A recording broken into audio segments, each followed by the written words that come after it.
si on veut résumer les grandes étapes de l'esclavage personnel, on peut dire il y a 3 étapes. Il y a la mort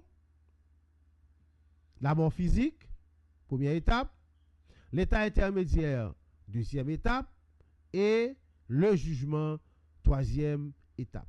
Ou tu es capable de dire, c'est la mort physique, l'état intermédiaire, le jugement personnel. Mais vous savez très bien, avant le jugement personnel, il y a la résurrection qui va le mener à jugement personnel. Donc, nous t'ai expliqué état intermédiaire là pour pas comprendre, pas confondre avec ça, mon a dit le purgatoire dans le catholicisme, pas confondre avec lui.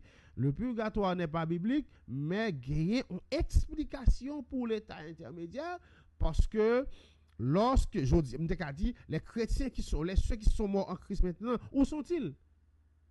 Non, ils n'ont pas ressuscité pour le jugement et ils n'ont pas dans le corps physique là encore, mais où sont-ils? Donc, c'est là qu'on peut trouver une explication assez claire pour l'état intermédiaire de manière biblique. Je dis une explication assez claire pour l'état intermédiaire de manière biblique. Regardez dans Philippiens chapitre 1er verset 23. Dans Philippiens 1 verset 23, la Bible parle de les croyants justifiés en Christ qui sont dans la présence de Dieu.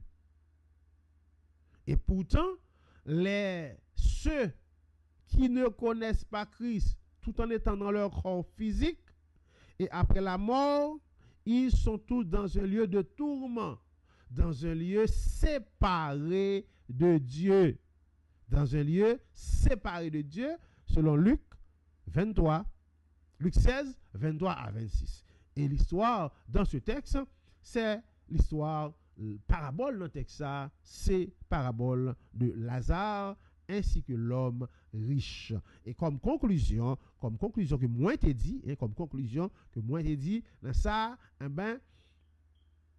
nous allons retourner sous la mort dans 3 aspects après le retourner de pause là. Mais en disant que ça me déconclut sur le texte ça 16, Luc 16, 19, 31, notez il y a de la conscience après la mort. Il y a même une vie de conscience après la mort parce que le riche après la mort, il était relé pour demander à Abraham qui est le protecteur des croyants, Abraham qui est dit monde qui recevoir parce que le croyant surtout dans le Seigneur Abraham qui recevoir les croyants, ceux qui sont morts en Christ, je demandais à Abraham pour Abraham était capable d'autoriser à Lazare pour venir balayer un petit de l'eau. Lazare qui peut-être dans vivant monsieur a même gardé Lazare mais selon la Bible monsieur était fait appel à Lazare à Abraham pour autorisé à Lazare parce que c'est un lieu pas de connexion entre vraiment deux lieux ça lieu de tourment et lieu de félicité dans la présence de Dieu il n'y a pas de pas gagner rapport entre eux-mêmes.